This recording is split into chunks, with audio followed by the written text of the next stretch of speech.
Bom, galera, aqui é o segundo exercício.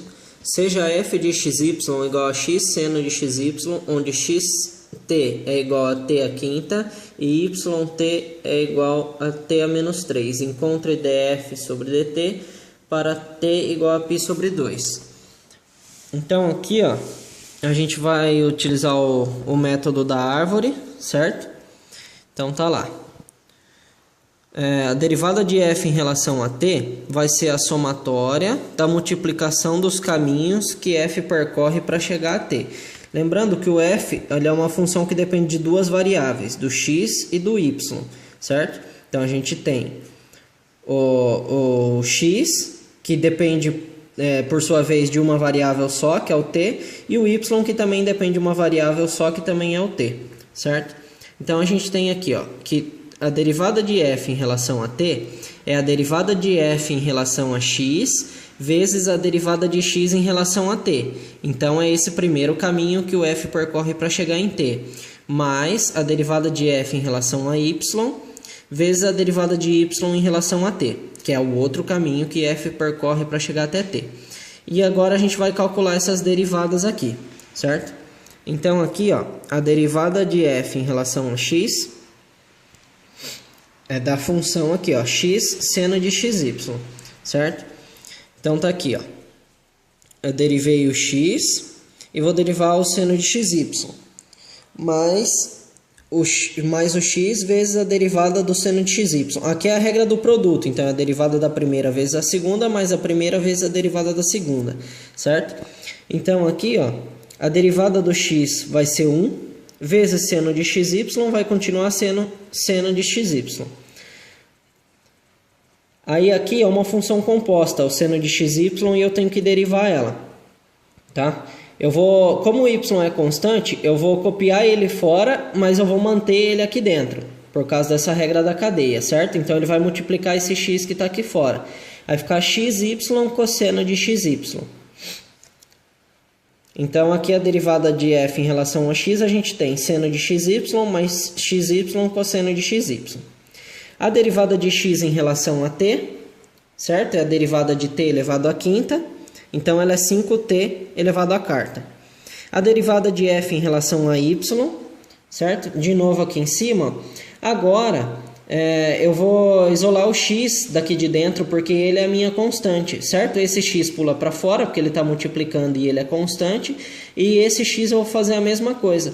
E vou manter ele aqui dentro porque aqui também é uma regra da cadeia, certo? Quando esse x vai aqui para fora e multiplica com esse outro que já estava lá fora, ele vai ficar x ao quadrado e eu vou derivar o seno de xy, que vai ser cosseno de xy. Então a derivada de f em relação a y vai ser o x ao quadrado cosseno de xy. A derivada de y em relação a t vai ser a derivada de t elevado a menos 3, certo? Que vai dar menos 3 elevado a menos 4. Bom, aí a gente achou todas as derivadas daquela fórmula que a gente tinha encontrado, dos caminhos, certo? E vamos ver aqui agora. Derivada de f em relação a t é a mesma coisa que a derivada de f em relação a x. Então tá aqui, ó, seno de xy mais xy cosseno de xy, vezes a derivada de x em relação a t, 5t à quarta, mais a derivada de f em relação a y, x ao quadrado cosseno de xy, vezes a derivada de y em relação a t, menos 3 elevado a menos 4. Então tá tudo aqui. Aqui a gente tem que trabalhar com uma única constante, que é o t, certo? Então, quando a gente tiver o x e o y, a gente vai substituir. Lembrando que o x vale t à quinta e o y vale t a menos 3, certo?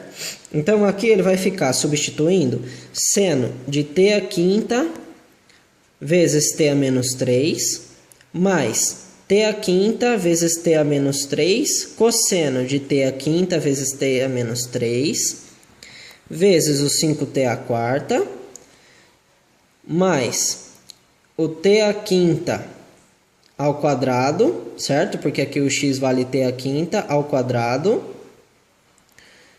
cosseno de t à quinta menos t a menos 3, vezes t a menos 4. O t a menos 4 ele já estava como t, então não preciso de substituição nenhuma por enquanto. Então aqui agora a gente pode juntar quando a gente tem o t à quinta e o t a menos 3, a gente pode fazer uma multiplicação de potência de mesma base. Conserva a base e soma os expoentes, certo? Então aqui, t à quinta vezes t a menos 3, eu vou conservar o t e vou somar 5 mais menos 3, vai dar 2, certo? Então, seno de t ao quadrado, aqui vai ficar o t ao quadrado de novo. E aqui a gente tem o 5t à quarta. A gente pode multiplicar o t ao quadrado com 5t à quarta. Então vai ficar 5t, conserva a base, soma os expoentes. Ao quadrado, que é o 2, mais 4, vai ficar 5t à sexta, cosseno de t ao quadrado, certo? E aqui do outro lado a gente tem uma situação parecida também. Aqui, o t elevado à quinta depois ao quadrado, ele vai ser igual a t à décima.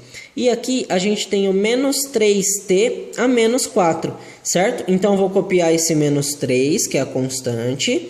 Vou conservar a base, que é o t. E vou fazer o t à décima vezes o t a menos 4. Conservei a base, 10 mais menos 4, 6.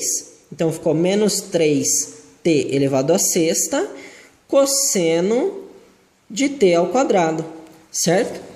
E aqui agora, se a gente observar, a gente tem 5t à sexta cosseno de t ao quadrado e menos 3t à sexta cosseno de t ao quadrado. Então, eles são a mesma coisa. 5 menos 3 vai dar 2. Então, a nossa derivada de f em relação a t aqui, o passo final, vai ser o seno de t ao quadrado mais 2t à sexta cosseno de t ao quadrado, certo? Aí aqui a gente vai substituir esse t, lembrando que ele vale π sobre 2, certo? Então vai ficar aqui, ó, o seno de π sobre 2 ao quadrado, mais 2 vezes, aí eu distribuí essa potência aqui, o 6, ficou π à sexta sobre 2 à sexta, que vai dar 64, certo? Cosseno de π ao quadrado, de π sobre 2 ao quadrado, certo? Então tá lá. O seno de π sobre 2 ao quadrado é igual ao seno de 8.100, porque o π sobre 2 vai dar 90, ao quadrado 8.100. Seno de 8.100 é zero, certo? Mas, copiei o sinal. Aqui eu simplifiquei, cortei esse 2 aqui e o 64 embaixo, certo? Dividi os 2 por 2. Ficou o 1 aqui na frente e o 32 embaixo, certo? E aqui o cosseno de 8.100, conforme a gente tinha falado aqui antes. O cosseno de 8.100 é igual a menos 1, certo? Então ficou π à sexta sobre 32 vezes menos 1. E o resultado final vai ser menos π à sexta sobre 32. E aqui acabou o exercício.